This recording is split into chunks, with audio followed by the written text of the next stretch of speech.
Hello guys! Magandang araw sa inyo, and for today's video, mamimili nga kami today ng mga gamit ni Patantan kasi guys, Webes na ngayon and hindi pa kami nakakapamili ng kahit isa na gamit ni Patantan, tapos pasukan niya na sa Martes. So dapat nga Monday yun kaso nagchat yung teacher ni Patantan sa GC na kukuha daw sila ng book sa munisipyo sa Monday, kaya in-adjust yung pasok nila ng Martes. At ngayon nga ay Webes na guys, kaya need na talaga namin na humabol mamili ng mga gamit ni Patantan kasi for sure yan guys sa Sunday napakarami talagang mamimili ng gamit ng mga bata. Kasi guys, dahil din sa nangyaring pagbaha dito sa Marilao, malawakang pagbaha as in sobrang lala talaga nung naging baha dito sa Marilao nung nakaraan, kaya inadjust din yung mga pasok ng mga bata kasi nga para mas mapaghandaan pa ng mga magulang dahil nga syempre marami yung binaha dito. So kawawa talaga yung mga tao dito sa Marilao. So hindi lang naman sa part ng Marilao, alam ko maraming mga binaha dyan. Kaya ayun, inadjust yung pasok para makapag-prepare pa yung mga parents. Anyway guys, nandito na nga kami sa may palengke sa Marilao. So meron nga ditong parang maliit na mini mart na bilihan ng mga gamit, damit, anything. So ayun guys, so dito kami namimili. So dati nung mga bata kami guys, ang pamilihan talaga na pinaka-pinapupuntahan ng mga magulang is sa may Kawayan kasi malaki kasi yung palengke sa may Kawayan and doon talaga yung puntahan lahat ng mga taga sa amin, taga Santa Rosa, Prensa. So ayan guys, nakakarating pa ng may Kawayan kasi doon din mura yung mga bilihin talaga. Dapat nga doon din kami mamimili guys ngayon. Ang kaso nga naisip ko baka hindi pa ganun karami yung mga nagtitinda ngayon sa may Kawayan dahil nga binaha din sila. Actually guys, doon din talaga dapat kami mamimili, kaso naisip ko dahil nga kababaha lang, baka konti pa lang yung mga nagtitinda doon sa may Kawayan kasi nga binaha din sila. So grabe din yung baha sa may Kawayan kasi magkalapit lang yung Marilao tsaka may Kawayan guys. So sana kami mamimili guys ng shoes ni Patantan, ng t-shirt kasi dun sa may Kawayan guys, sa may Kawayan market, dun talaga bilihan ng mga uniform. So lahat ng uniform dito sa Marilao, yung mga school, meron sila, hindi lang sa Marilao pati sa may Kawayan, basta lahat ng klase ng uniform meron sila dun and mas mura talaga dun sa may Kawayan. Kahit yung mga pamimili guys ng mga karne, isda, so doon din yung bilihan ng mga tao kasi mas mura talaga sa may Kawayan unlike dito sa Marilao. Charis. I-down daw ba yung sariling bayan? So, ayun nga guys. Anyway ulit, ito na nga't namimili nga kami. So, may papel akong hawak dyan guys kasi ayan yung listahan ko ng mga bibilin ko sa mga gamit ni Patantan kasi medyo madami din yung kailangan nito. Kahit daycare pala, ang dami palang kailangan. Diyos ko. Nung panahon ko kasi guys, pwede na yung diretso grade 1. So, kami diretso grade 1 at hindi nga uso sa amin yung daycare at kinder kasi hindi naman namin afford yung ganun. So, sa pag-iikot-ikot nga namin dito guys, nakita nga namin itong may mga black shoes na mga pambata. So, kaya ayan yung papa ni Patantan nagtingin na nga dito para kung sakali na makukumpleto nga namin dito yung mga gamit ni Patantan, hindi na namin need pumunta sa may Kawayan. At ayan nga guys, itong papa ni Patantan kasi pag namili sobrang bilis talaga. Kaya ayan, nakapili ka agad siya ng shoes na gusto niya para kay Patantan. At ayan nga, sinukat-sukat na nila. So, kinapaan niya naman yung paa ni Patantan na nasa dulo ng araw. Kaya, ayan, pinili na namin yan. At ayan nga, yung lahat ng aming pinamili guys, puro kay Patantan lang yan guys. Pero sumingit yung papa ni Patantan ng isang ilaw para sa baterya kapag nagba-brown out. At saka nga ng map para dun sa bahay namin. Kasi guys, yung kusina namin is may tulo. Kaya lagi nagbabaha yung kusina namin. Kaya naisipan niya nang bumili ng map na pangtuyo ng sahig. Yung parang washing machine guys, yung umiikot-ikot. Kasi yung map namin sa bahay is hindi ganun, kaya hindi siya nakakatuyo masyado ng sahig. So parang pang dinsang talaga siya, ganun. Pauwi na kami nito guys. So halos isang oras lang yata kaming hanap-hanap ng mga gamit ni Patantan, 'di ba? Mabilis lang. Pag itong asawa ko talaga ang kasama mong mamili, as in mabilis ka lang talaga makakahanap ng mga ipapamili mo kasi nagmamadali, parang laging may lakad. Anyway guys, dahil nga gabi na at sumingit nga lang kami ng oras ng pamimili nitong gamit ni Patantan, ayan nga't ginabi kami, wala pa kaming ulam sa bahay. Kaya naisipan na lang namin na bumili dito ng ulam. Habang naghihintay nga itong si Patantan ay lumapit sa akin ay tinatanong yung inumin niya daw. So ayun, naiwan sa bahay. So nauuhaw na yata siya, napagod sa pamimili namin. So sabi ko malapit naman na kami sa bahay. So sa kabilang kanto na lang yung bahay namin. So napansin ko din pala dito guys sa video na to, yung ilong pala ni Tantan ay ang tangos tignan. Pag naka-side view, so ang tangos-tangos. Sana all charis. Pagka uwi nga namin guys, ayan nga, nagtatakbo si Patantan at nagmamadali kasi nauuhaw na pala. Pag pinapainom, hindi umiinom. Pero pagka uhaw na uhaw, ay naku. Pagka uwi nga namin guys, kumain agad kami ng dinner kasi nga gutom na kami sa aming pamimili.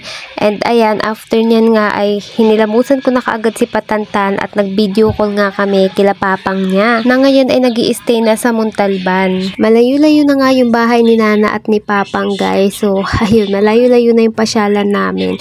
And ayun nga, madalang kami makakapunta doon dahil nga malayo. And dahil nga may tindahan na rin kami and hindi nga namin maiwan to kasi kailangan talaga namin kumita dito sa tindahan namin. Habang magka-video call nga kami ni Papa, tinatanong ko sa kanya kung magkano yung mga presyo ng kanilang mga paninda. And nakakatawa talaga guys kasi yung price nila sa price ng paninda namin is naglalaro yung agwat sa 2 to 5 pesos. So, depende pa yun sa klase guys. Meron pang mas mahal.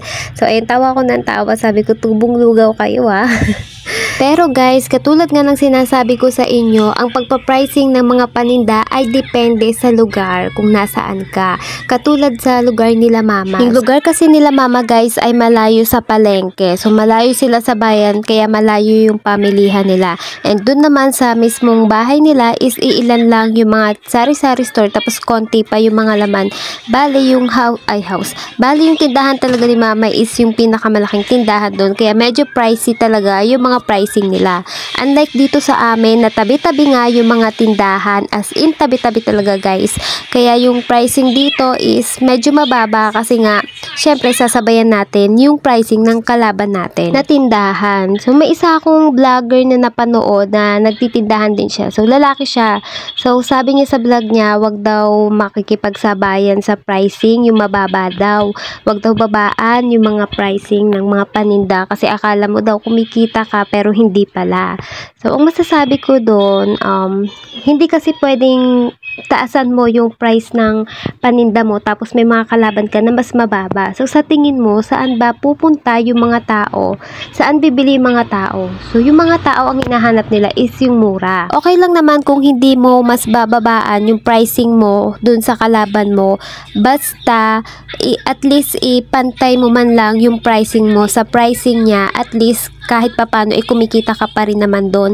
Hindi kasi pwede yung tataasan mo kasi ang mga tao talaga ang hinahanap nila na tindahan kung saan sila makakamura kahit piso pa yan. Alam nyo guys, as long as na may tubo ka naman, kahit pa piso-piso lang yan, ang mahalaga, tumutubo ka, kumikita ka. Matagal man yung pag-angat mo, at least may kita ka naman doon. Sabi nga nila, piso man yan, pag pinagsama-sama ay malaki din. Anyway guys, bubalik nga ulit tayo dito sa video. So ayan guys, biniisan ko si Patantan. Wala pa kasi silang uniform. So yung mga girls na student dun sa kinder, may uniform na. So, sa mga lalaki, wala pa. Kasi yung t-shirt, pinatatatakan pa nga. Tapos, bumaha pa nga. So, nagka-problema pa lalo. Kaya, ayan guys, t-shirt lang muna na white. And, kahit ano daw yung short. So, ayan si Tanta. Marami naman siyang short kasi yung mga pang-alis niya din is pang-short lang din talaga.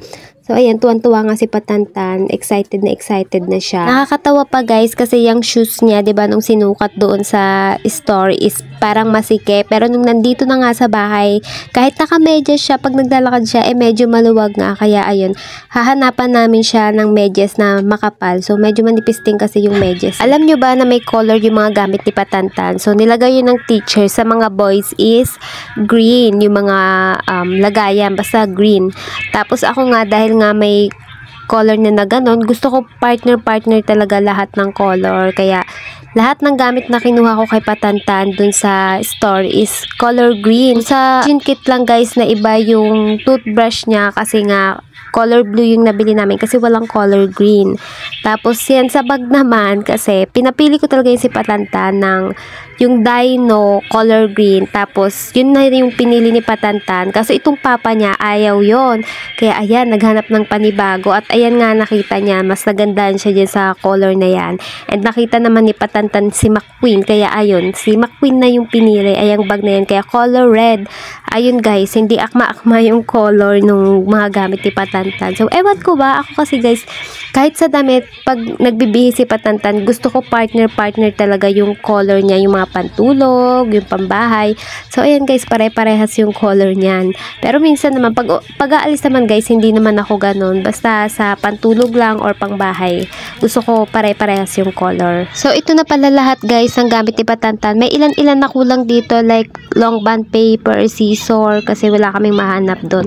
So, ito yung notebook ni Patantan, in-order ko sa Shopee, na una na yan. And nalukot nga siya kasi guys, tinaas yan nung baha dito. Buti nga hindi nabaha yan guys eh. So, nung tinaas hindi napansin na nalukot pala.